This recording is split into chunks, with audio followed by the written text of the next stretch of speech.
Today is my birthday. Thank you buat semuanya for the birthday wishes. Setiap dekat my birthday itu saham selalu mencapai level bottomnya terus naik. Jadi kurang lebih lah ya. Seringnya sih sebelum my birthday. Jadi sekitar pekan kedua, ketiga gitu dia reversal. Reversal tuh artinya mencapai bottom terus naik. Habis itu biasanya jarang dia turun lagi mencapai level di bulan April. Bisa ambil kesimpulan nggak sebenarnya? Market itu turun di bulan Mei atau bulan April atau bulan Maret. Kan banyak orang yang takut ya dengan sell on May and go away. Banyak banget yang takut. Berarti yang jatuh tuh bulan apa? Maret, April, atau Mei-nya? Safar Angel Love, dia bilang bulan April. Pinter. Berarti market itu secara statistik setidaknya 5-7 tahun terakhir ini itu banyak jatuhnya tuh di bulan April. Kadang-kadang Maret sudah mulai jatuh. Mei jatuh biasanya mencapai bottom di pertengahan Mei atau pekan ketiga Mei. Ya kebetulan aja aku birthday-nya di pekan ketiga Mei gitu loh. Jadi nggak heran pas deket-deket aku birthday itu terus saham biasanya naik gitu. Ya bukan karena zodiaknya Taurus. Taurus itu gambarnya banteng bull gitu ya. Jadi kalau kita ngelihat season di market ini, aku ngebahas dulu tentang sell on May and go away for holiday, baru nanti aku akan bahas saham-saham yang tadi aku sempat review ya.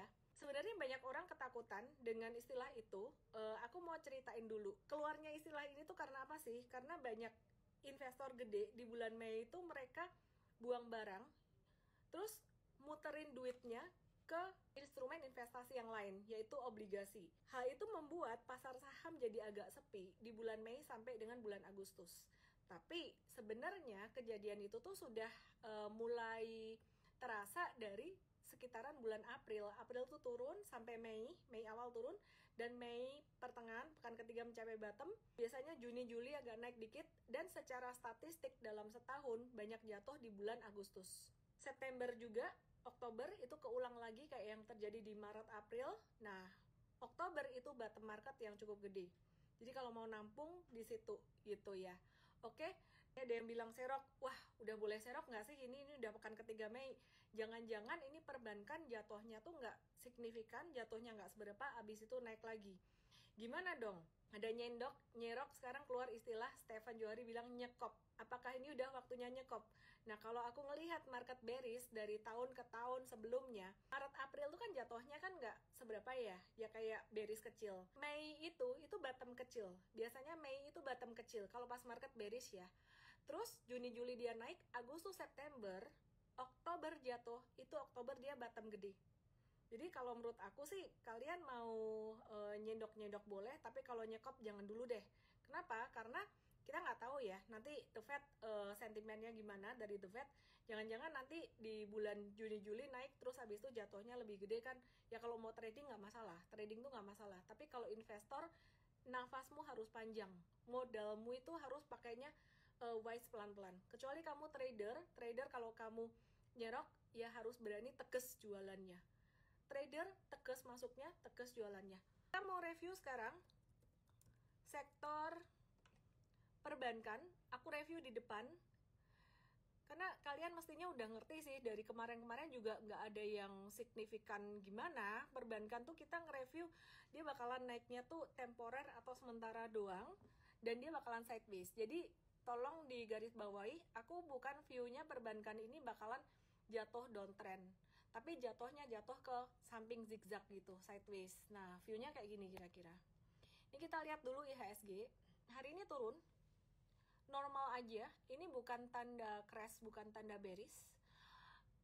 Kalau turun masih bisa koreksi sampai 7.190-an, itu normal-normal juga. Jadi biasa aja.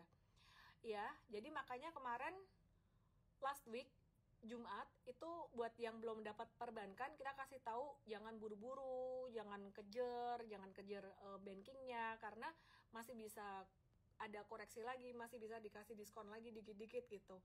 Dan selain itu yang bikin IHSG naik last week itu bukan cuman banking tapi saham-saham PAPP ya. Oke, sekali lagi IHSG masih bisa turun hari Selasa dan Rabu, which is Kamisnya udah libur lagi, Jumat kayaknya juga libur bersama, bener nggak sih? Jadi bisa turun sampai level sekitaran 7.900 190, and that's normal, totally normal. Kita ngelihat hari ini market value total 14,2 triliun, dimana pasar reguler tuh 12,4 triliun dan negosiasi 1,8 triliun.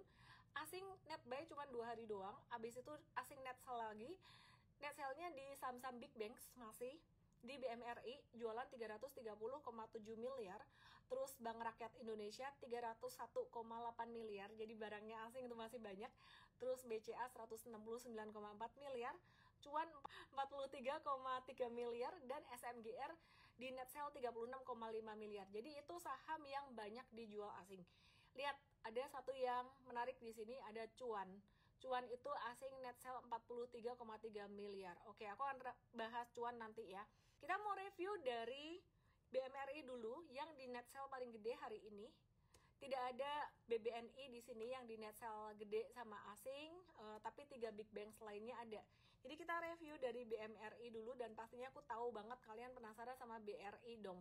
Kenapa? Karena pasti last week tuh banyak banget yang udah ngerasa FOMO sama BRI dan beli-beli BRI gitu. Terus ada yang merasa takut juga. Ya, jadi aku bahas dari BMRI dulu, nanti BRI-nya aku bahas lagi. Oke, BMRI ini kapan hari aku review, M-Trade review, bakalan bisa turun sampai normally 6150. Zigzagnya 6150 sampai 6625, kalau nawarnya pelit banget di 6050. Bisa dikasih nggak? Ya, kemungkinan masih bisa dikasih nih, masih ada kemungkinan dapat BMRI di harga segitu. Kalau yang Jumat kemarin yang udah terlanjur beli di harga 6.575, udah tenang aja, nggak apa-apa kok. Kan aku bilang ini BMRI, BBRI dan kawan-kawan ini untuk sementara ya. Dia tuh jatuhnya tuh masih jatuh sideways gitu, bukan jatuh yang downtrend. Jatuh sideways itu artinya gimana sih? Jatuh tapi zigzagnya itu ke samping. Jadi bukan zigzagnya arahnya ke bawah gitu, enggak ya. Jadi zigzagnya ke samping. Nah, zigzag ke samping tuh mesti ada batas bawahnya. Batas bawahnya definisi zigzag ke samping itu di angka 6150. Jadi kesimpulannya, kalau kamu Jumat kemarin atau last week ada hajar beli BMRI, sebenarnya selama dia masih di atas 6150, dia itu trennya masih sideways ke kanan aja gitu. Jadi nggak downtrend gitu. Pertanyaannya, masih bisa nggak sih balik ke 6.600 atau sampai 6.625? Bisa banget. Hitungan berapa lama? Selasa Rabu bisa koreksi, maybe next week karena marketnya tutup. Jadi masih bisa balik di angka itu, jadi nggak usah khawatir. Apalagi kalau kalian pemula yang trading ini, masih bisa balik ke angka Jumat kemarin. Dalam hitungan ya 2-3 minggu lah ya, jadi nggak usah khawatir, intinya itu aja. Cuman aku juga tidak menyarankan ya, jadi nonton live-nya jangan sepotong-potong, pas denger kata nggak usah khawatir terus caw gitu, jangan gitu, terus habis itu malah beli makin banyak. Aku nggak menyarankan untuk kalian langsung nyekop, ada istilah nyerok, sekarang keluar istilah nyekop. Aku nggak saranin kalian nyekop sekarang. Kenapa? Karena ingat yang tadi aku bahas di awal, mungkin kalian baru join sekarang. Mei itu biasanya terjadi satu bottom market kecil. That's why ketika deket-deket berdayku di pekan kedua atau ketiga Mei itu terjadi satu reversal, naik gitu. Nah, jatuhnya Maret April, Mei itu bottom terus naik. Habis itu Juni Juli biasanya naik juga, Agustus turun, September turun, Oktober bottom gede. Nah, kita nggak tahu apakah si BMRI ini dia akan ketahan di 6150-nya sideways terus sampai nanti bulan September, atau jangan-jangan di Juni Juli dia bisa naik, abis itu dihajar di Agustus. Nah, taunya gimana? Kita nggak bisa tahu. Kita bisanya antisipasi. Sebenarnya antisipasi dengan melihat nomor satu paling penting, valuasi. Investor gede tuh mereka sangat memperhitungkan sekali valuasi. BMRI ini perusahaan bagus tapi valuasinya udah mahal. Nah, jika sampai The Fed mengeluarkan satu statement yang sifatnya hawkish tuh burung elang, jadi kayak galak gitu ya buat investor retail, maka si investor-investor gede ini mereka akan melihat resiko pada emiten-emiten yang valuasinya masih mahal. Jadi mereka akan buangin dulu yang masih mahal valuasinya dan mereka udah merasa untung gitu loh. Jadi yang valuasinya mahal itu yang paling beresiko, tapi mesti lihat juga perusahaannya kayak gimana.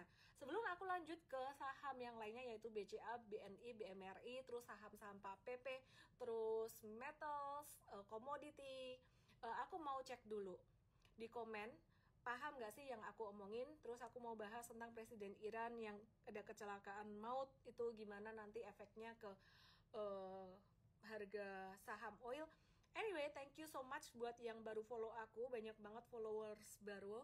Aku nggak tahu datangnya dari mana, tapi aku bersyukur banget dan thanks ya. Pesan aku, belajar dulu, ada kelas gratis kita dan jangan langsung ikutin kata-kata aku ngomong ini potensial apa langsung dihajar beli, karena kalian mesti paham dulu ya, ngerti ya? Oke. Nah, terus hari ini ada promo Trading Academy dalam rangka birthday aku, kmtrade.id/academy dengan kode EMBDAY. Tapi yang baru follow aku nggak usah masuk ke situ, nggak usah beli. Nanti aja aku kasih di akhir sesi, aku ada kasih kelas gratis buat yang masih pemula. Jadi pemula nggak usah masuk ke situ ya. Ini buat yang udah ngikut aku udah lama aja. Mereka udah ngerti Mtrade Academy itu apa. Oke. Aku turn off komen lagi karena kalian tadi udah bilang paham. Aku move ke BCA sekarang. Nah, BCA kurang lebih juga sama deh. BCA BMR itu dua kesayangan institusi besar. Jadi intinya di bulan Mei ini batas bawahnya tuh 9.200, susah turun di bawah 9.200 karena Mei seringkali jadi bottom kecil di market. Dan kemungkinan itu akan masih terjaga sampai bulan Juni sampai Juli gitu loh. Nah, di Agustus statistik market turun, apakah 92 ini bisa menahan atau enggak? Kita akan update lagi gitu loh. Jadi, kita analisis itu bukan dengan rumus hitam putih 1 tambah 1 sama dengan 2, tapi kita lihat terus secara makro itu apa yang terjadi di market. Antisipasi intinya duitnya jangan dihabisin. Kalau sampai Agustus, September, Oktober turun lagi, bisa terjadi bottom gede. Masih memungkinkan nggak sih? Masih memungkinkan karena BCA valuasinya juga cukup mahal. Tapi BCA ini agak susah ya. Kalau turun sampai ke support besarnya. Support besar itu MA 50 monthly itu jarang banget disentuh. Itu disentuhnya cuma di tahun 2020 dan juga di tahun 2020 dan 2008. Jadi dua crash terbesar. 2008 tuh market turun 60%, terus 2020 tuh market turun 40%. Jadi susah banget kena ke MA50 asumsinya BCA kalau nggak ada crash gede nggak mungkin sampai segitu. Nah, MA50 monthly-nya BCA itu di harga 7.750. Jadi, kalaupun nanti ya batas 9.200 itu, ini kan batasnya di Mei, Juni, Juli, perkiraan kayak gitu kan. Sampai di Agustus misal The Fed-nya jadi hawkish nih, ngasih kebijakan yang nggak ramah dengan suku bunga gitu, suku bunganya ditahan, nggak mau turunin. Nah, dia bisa breakdown. Nah, kalau breakdown, separah-parahnya tuh di angka berapa sih? Dia susah jatuh sampai di bawah 8.000. Kalau nggak sampai crash gede banget, palingan mentok 8.400. Diingat-ingat ya. Dan angka ini nanti kita akan update lagi karena angka MA itu berubah, tapi kalau monthly berubahnya nggak banyak. Perlu diingat sekali lagi, MA50 monthly itu di BCA kesentuhnya cuma tahun 2007, 2008 waktu crash subprime mortgage, terus kena lagi di pandemi 2020. Jadi itu aku jadiin patokan banget. Kalau MA20 monthly masih bisa ke breakdown ya. Nah, batas sampai bulan Mei, Juni, Juli itu di 9.200 BCA, batas support bawahnya itu sideways. Jadi kamu kalau kemarin borong-borong nggak apa-apa, dah biarin aja. Jangan habisin duit. Kita lihat Agustus, long term investor lihat Agustus. Begitu Agustusnya breakdown dari 92, dia bisa ke 88 sampai 84 tuh udah murah banget. Susah jatuh di bawah 8.000, apalagi di 76 gitu. Itu untuk yang investing. Kalau yang buat trading gimana? Yang buat trading, yang kalian masuk hari Jumat kemarin, sebenarnya itu area tertinggi untuk trading. Ya just wait and see aja. Kemungkinan 2-3 pekan lagi di bulan Juni ya. Ini kan Mei-nya udah mau habis. Ini BCA bisa mantul lagi sampai 98. Kalau kalian trading, ya saran aku di 98 kurangin posisi. Kenapa? Karena 98 itu posisi resisten ya. Yang lagi belajar di saham, belajar trading ya, tradingnya ya for big banks dulu. Kalau nyangkut masih aman, tapi selebihnya itu udah nggak boleh kayak nyangkut gitu. Ellen personally nggak trading di for big banks karena apa? Ya profil resiko kita udah beda, bukan mau songong, tapi buat trader yang udah profesional, yang udah lama tradingnya, naik turunnya for big banks ini dalam beberapa hari cuman berapa persen doang, itu agak kurang kurang asik ya gitu. Bisa sih cuannya gede dengan cara all in modalnya digedein. Cuman kalau sama-sama pakai cara kayak gitu, itu sebenarnya pilihan saham yang lain ya ada, tapi ya resiko fluktuasinya ya. Jadi semua strategi itu pasti ada pros and cons-nya. Sampai di sini pahamkah kalian? Tolong ditulis dong tentang BBCA. Paham nggak? Tulis, paham nggak? Oke, terus pertanyaan saham, tolong ke question room yang di sosmed ini, tolong ke question room, dan like pertanyaan teman-temanmu yang kamu suka sehingga aku bisa bahas itu lebih duluan. Paham nggak? Oke, paham ya?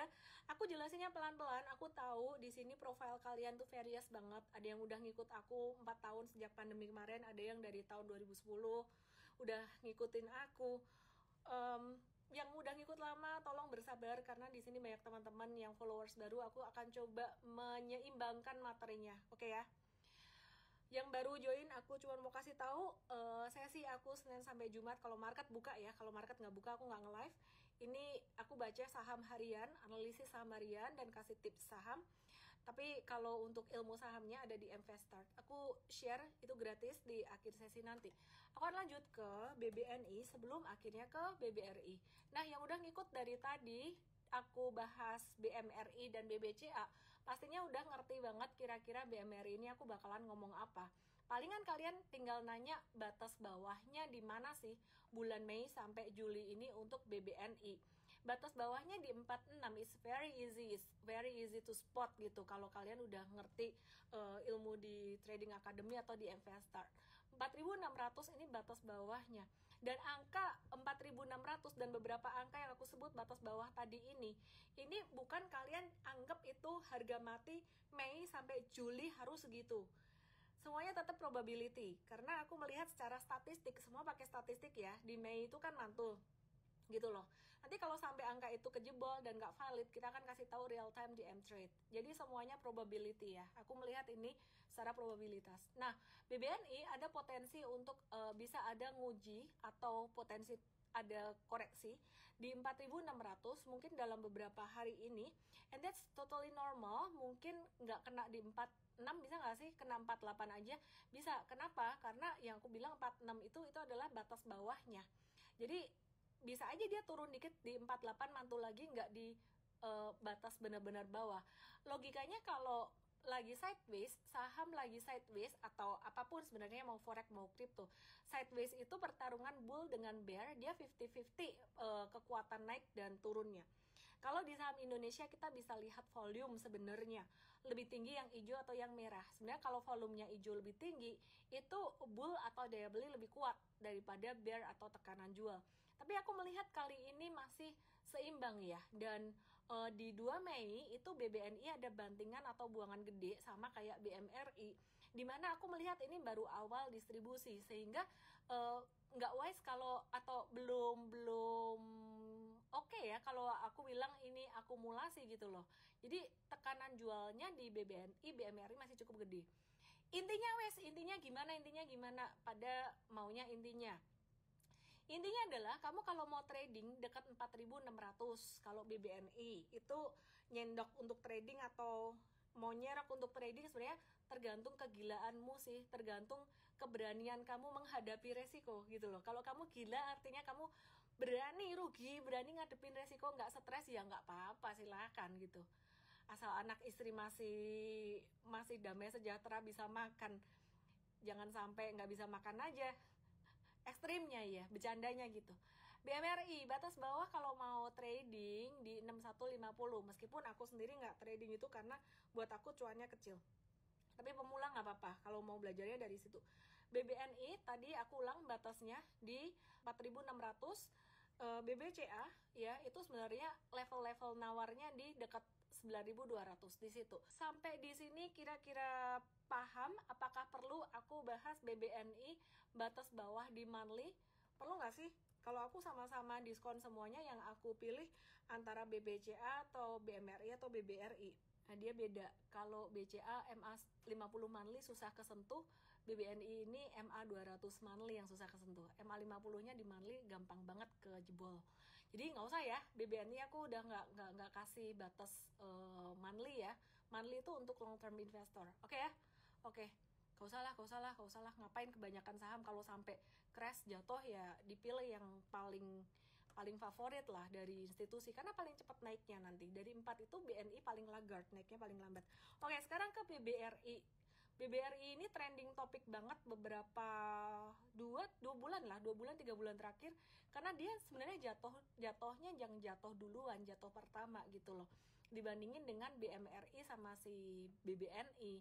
Nah, sekarang aku mau kasih yang udah ngikut dari tadi udah paham lah ya. Aku dari tadi tuh ngebahas batas bawahnya di bulan Mei ini, dan mungkin bisa sampai bulan Juni Juli batas bawahnya bisa bertahan di situ. Jadi bakalan sideways dengan batas bawah tuh sekitaran 45-50. Tolong sekali lagi, angka yang aku bilang batas bawah 45-50 untuk BBRI ini, dan tadi ada beberapa saham lain, jangan disikapi sebagai 1+1 sama dengan 2. Mindsetnya adalah kalau kamu bepergian, kamu pakai Google Maps, kamu pakai Waze, pakai digital map ya, terus tiba-tiba ada pohon tumbang, tadinya jalan yang hijau jadi apa? Jadi merah dong.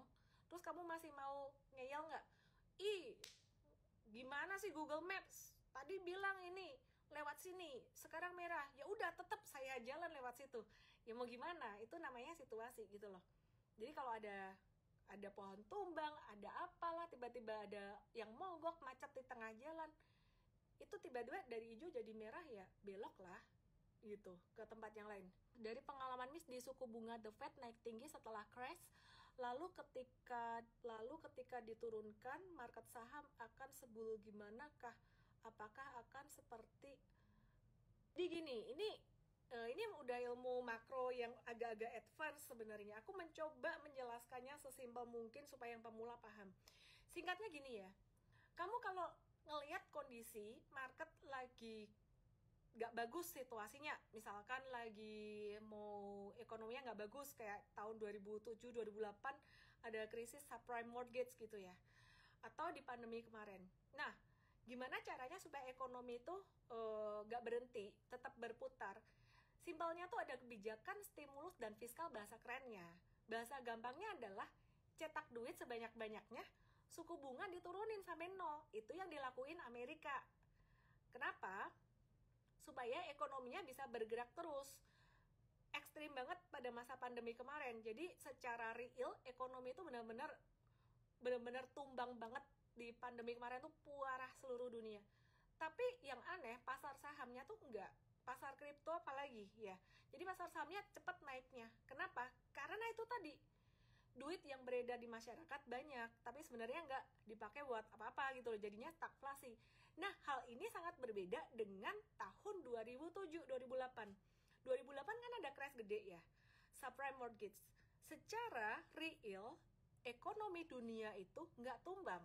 Yang tumbang cuman finansial properti di Amerika. Tapi pasar saham di Indonesia dan di banyak negara termasuk di Thailand itu tumbang lebih parah daripada pandemi.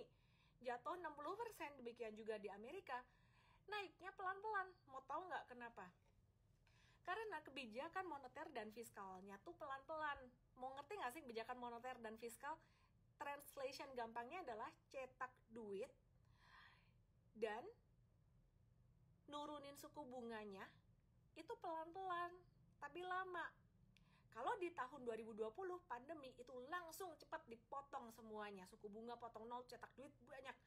Di tahun 2008 cetak duitnya masih bertahap, terus suku bunga murahnya tuh pelan-pelan sampai 2013. Jadi ada waktu untuk rally pelan-pelan sampai 2013. Kemudian 2013 suku bunga yang murah, kemurahan hatinya The Fed dan pemerintah Amerika ini mulai dipangkas, stimulusnya, sumbangan-sumbangan, bahasa gampangnya ya, mulai dipangkas Sehingga pasar saham tuh di 2013 tuh jatuhnya cepat, tapi recovernya cepat juga. Kenapa? Karena ekonominya juga oke gitu loh. Nah, yang terjadi di tahun 2020 kemarin, kalau kalian mau tahu, itu pasar saham naiknya cepat, tapi jatuhnya juga di 2021, 2022 itu kencang banget gitu loh. Nggak heran banyak retail yang nyangkut. Sebenarnya, kenapa bisa terjadi seperti itu? Apakah salah bandar? Bukan salah bandar. Karena memang dari kebijakan moneter fiskalnya yang terlalu agresif. Sekarang kalau saya ngomong kebijakan moneter fiskal, kalian udah tahu kan definisinya apa? Jadi banyak edukasi malam hari ini, instead of just baca saham. Buat yang pemula, ada yang bingung, ada yang senang, tapi aku berharap kalian senang. Karena dengan ngerti ini, edukasi ini, kalian tuh sebenarnya lagi ngebangun fondasi gitu. Aku bahas yang lain ya. Pada penasaran nih, thank you yang udah nanya. Aku cek di chatroom, dia nanya BBRI dan ASI. Wih, 195 likes. Oke. BBRI aku akan ulang lagi karena banyak banget yang nanya BBRI dan Astra International. Curang 1-2 saham ditulis bareng. Oke, BBRI ada potensi dia akan turun maksimal di bulan Mei. Ini Mei udah mau habis ya. Nanti Juni aku update lagi deh, daripada aku kasih view kepanjangan terus kalian nggak nonton IG live aku, bahaya nih. Di bulan Mei ini lowestnya potensial di angka 4580, 4560, 4580, potensial di situ. Traders kalau mau buy on weakness di area itu, saran aku jangan banyak-banyak tetap ya. Kenapa? Karena saya melihat Mei ini bisa recover, tapi Mei adalah low kecil. Di mana Agustus, September biasanya bisa turun lagi, dengan Oktober low lebih gede. Swing trading range antara 4560 atau 4580-an ya. Itu range buy on weakness-nya, disclaimer bukan perintah beli ya buat kalian pemula. Dan profit taking-nya dekat-dekat area 4970 yang buat belajar trading, atau di area 5000-an. Personally Ellen nggak trading ini. Kenapa? Karena aku malas banget kayak tradingnya naiknya cuma berapa persen doang, tapi buat pemula nggak apa-apa. Jadi nggak harus kalian ngikutin persis aku, karena pengalamannya juga udah beda gitu loh. Aku udah lama gitu, jadi aku udah lebih berani ke saham yang lebih liar. Nah, jadi kalau sampai dia kena 4990 atau 5000, ada yang menyebut, wah ini patternnya jadi kayak huruf W dong, double bottom. Itu reversal nggak sih? Bisa jadi reversal, tapi semua itu kembali lagi sebenarnya ke makro. Kan chart itu cuman mencerminkan yang terjadi di market, dari makro dan semuanya ya. Jadi investor, institusi, retail. Nah, kita tunggu sampai 5000, jangan sotoy dulu. Weh, ini double bottom ini. Wah, ini bisa breakout nih, jangan sotoy dulu nih. Iya, double bottom itu kan baru tanda-tanda pembalikan arah gitu loh. Nah, tunggu aja sampai angka 5000, dekat 5000. Kalau memang breakout, ya udah, berarti the next resistance potensialnya di 5500. Long term investor gak usah pusing, hold aja, gak usah pusing. Salah beli BRI di ketinggian 6400, di pucuk banget ketinggian, gak usah pusing. Rugi 20%, gak usah pusing, gak usah stres, dah diemin aja. Oke, sekarang aku mau move ke saham-sahamnya Pak Pepe dong ya, yang pastinya masih jadi trending topik banget ya.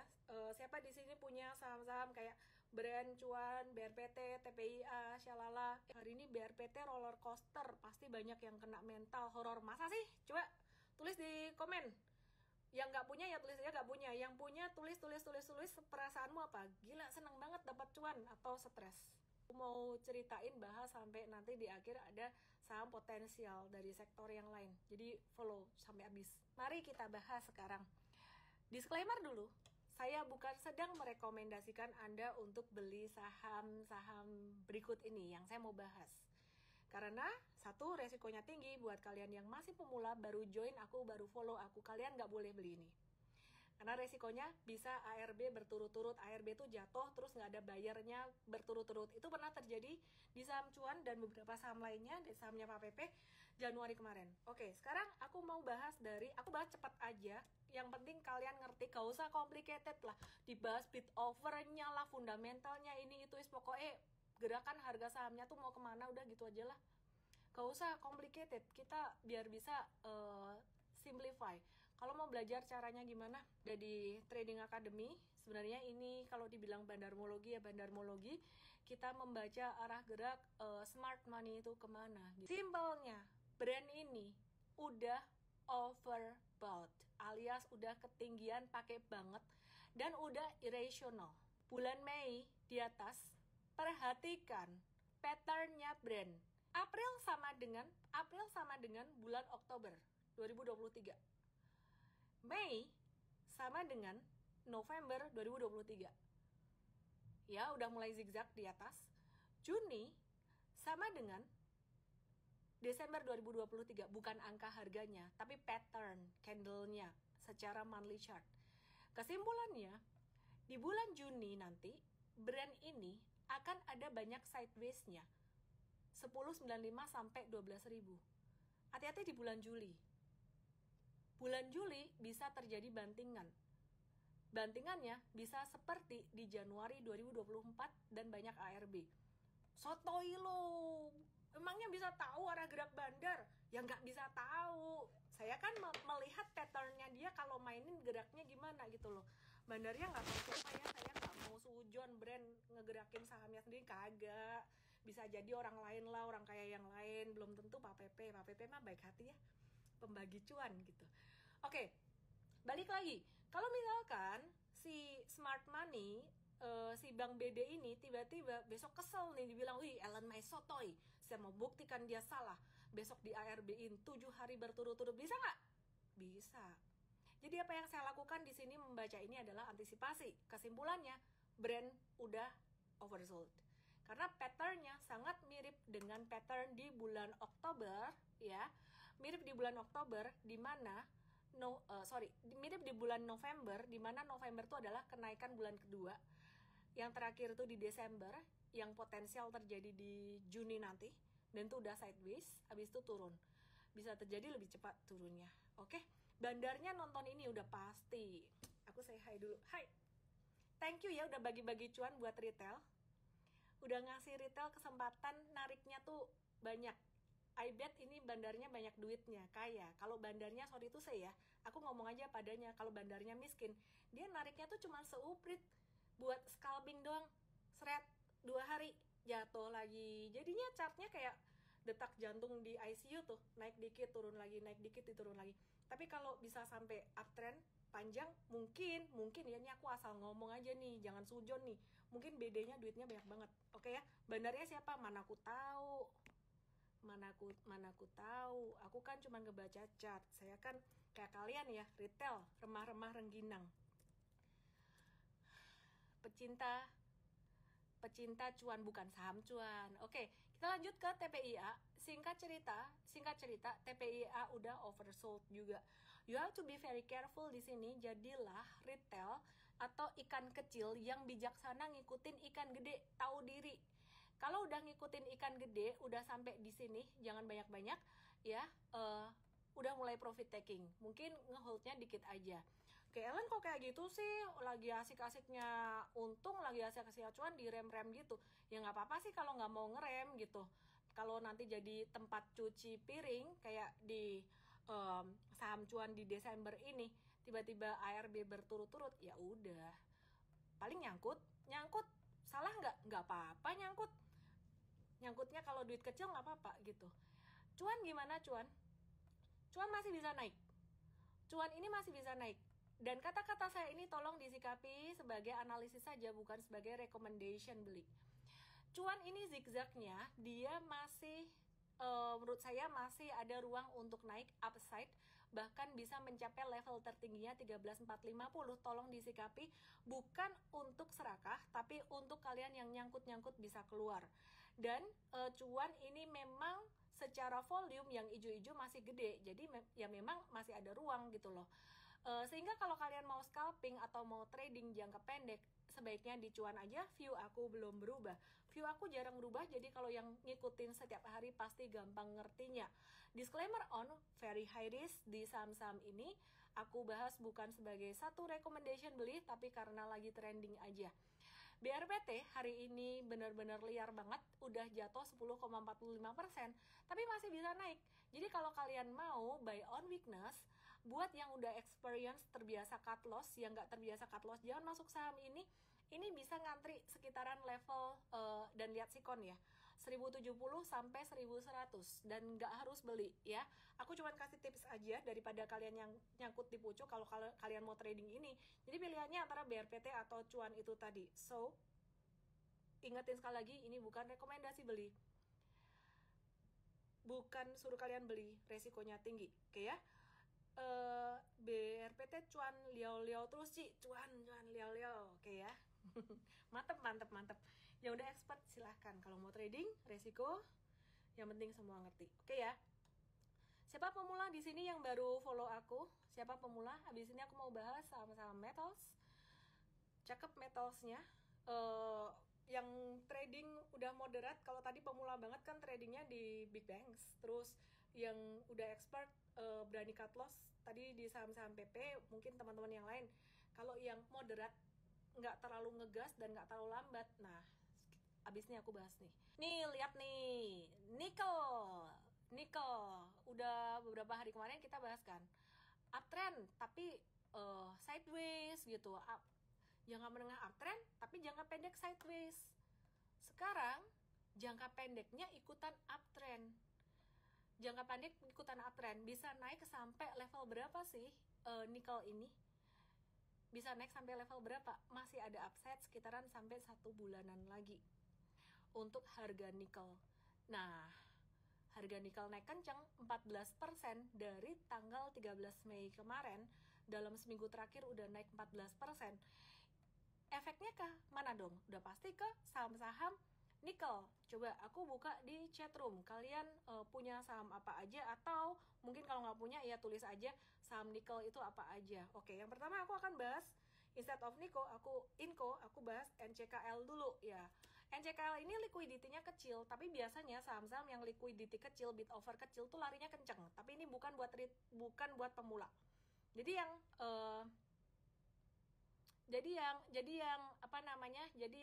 berani trading aktif ya, yang berani cut loss kayak tradingnya TikTok modalnya nggak begitu besar, NCKL mungkin bisa jadi pilihan karena bid offernya kecil, tradingnya cepat. Nah tapi buat saya pribadi, saya nggak suka trading yang tipe kayak gitu. Saya sukanya ngehold agak lamaan. Supaya apa? Personally sih saya bisa masuk lebih banyak ya, dan nggak khawatir kayak dalam sehari-hari dibanting gitu loh.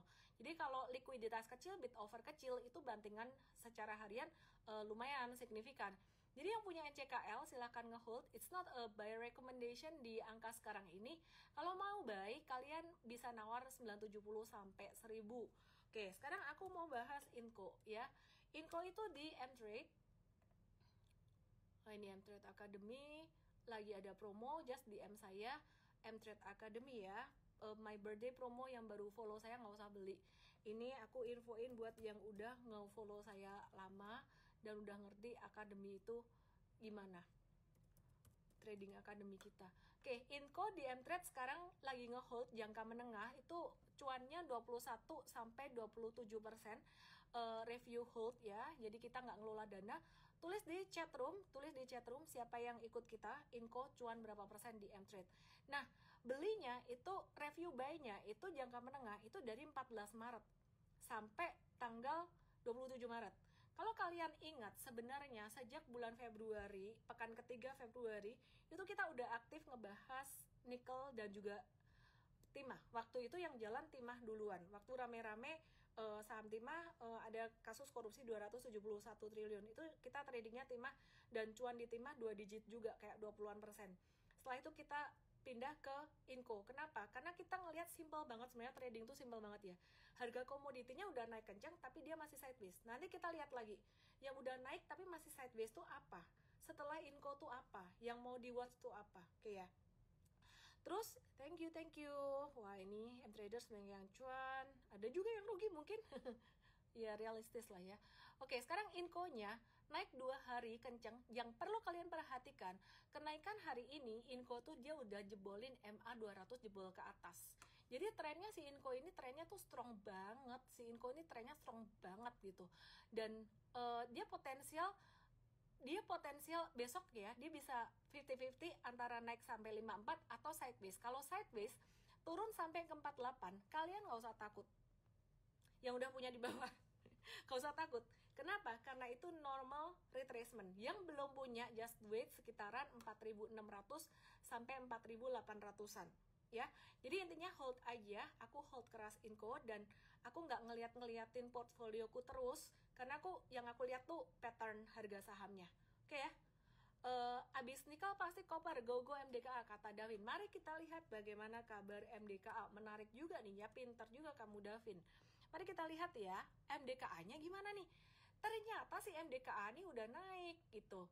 Nah, mari kita lihat MDKA. Di N-Trade, MDKA itu kita cuan 9-11% ngehold dari 29 April. 29 April itu pas di bottom banget ya, lagi retracement gitu. Nah, jadi what to do dengan MDKA ini, kita tunggu di level 2700 buat kalian yang belum punya, dan di M-Trade jangka pendeknya kita lagi watch lagi untuk MDKA.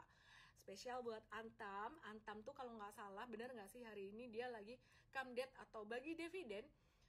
Khusus buat Antam malah dia bakalan jatuh, besok bakalan turun, tapi kalian nggak usah tahu khawatir. Kalau kalian punya Antam, kalian dapat dividen lumayan gede. Dengan tren harga komoditas seperti saat ini ya, ini dia bakalan recovernya nggak butuh waktu lama. Nggak butuh waktu lama tuh berapa lama sih? Mungkin beberapa bulan bisa. Aku manage expectation aja, aku nggak mau bilang beberapa hari gitu. Kenapa? Karena kalau sektor komoditi pas dia jatuh butuh waktu lama tuh bisa bertahun-tahun loh. Ingat nggak? Kalian ada nggak di sini yang trader saham yang dari tahun 2012 ada yang nyangkut di TMG atau saham-saham batubara itu nyangkutnya bertahun-tahun lama. Oke? Cuman udah tak bahas ya Pak Mur. Oke. Terus sekarang aku mau bahas oil nih. Kan Presiden Iran itu kecelakaan helikopter yang tadi sengaja atau enggak, murder atau enggak, jatuh. Ya, intinya bakalan ngaruh ke harga minyak nggak sih, ke supply minyak, ke ini minyak. Sebenarnya kalau di Iran tuh yang lebih di look up tuh sebenarnya lebih ke Perdana Menterinya, correct me if I wrong ya sebenarnya. Dan kalau ditanya ada efeknya nggak ke harga minyak, mari kita lihat UK Oil dan juga US Oil. ASI jangan lupa. Oke. UK Oil itu sekarang lagi masih posisi di bawah. Jadi kalau kalian nanya berita tadi apakah membuat harga minyak naik, realistisnya sebenarnya enggak, dia masih sideways aja gitu. Cuman kalau ditarik satu support yang lumayan kuat di UK Oil dan US Oil sama aja, sekarang ini lagi di area-area supportnya. Dalam beberapa hari terakhir ini mirip, anehnya tuh mirip kayak chart saham perbankan, dia turun terus double bottom gitu loh, double bottom nggak jelas gitu. Sehingga perkiraan di bulan Juni minyak nanti bisa naik, bisa mantul. Aku update lagi kalau sampai ada perubahan, ada yang berbeda dari analisis ini, pastinya yang paling cepat akan diupdate melalui M-Trade dulu. Oke ya. Terus kesimpulannya gimana dengan Medco dan juga Elsa? Medco-nya udah lari kenceng, lain sama harga minyaknya. Jadi Medco ini dia geraknya lebih leading daripada Elsa. Nah biasa kalau udah Medco-nya gerak, kita lihat Elsa gitu. Nah ini ternyata Elsa juga udah naik, just hold aja, wait and see. Nah biasanya kita ngelihat Akra kalau kayak gini. Akra gimana kabarnya? Nah Akra ini perusahaan bagus dan dia tuh sering banget uptrend juga. Cuman belakangan ini dia agak-agak koreksi, sideways. Menurut aku Akra ini dia distributor sih sebenarnya, bukan oil ya.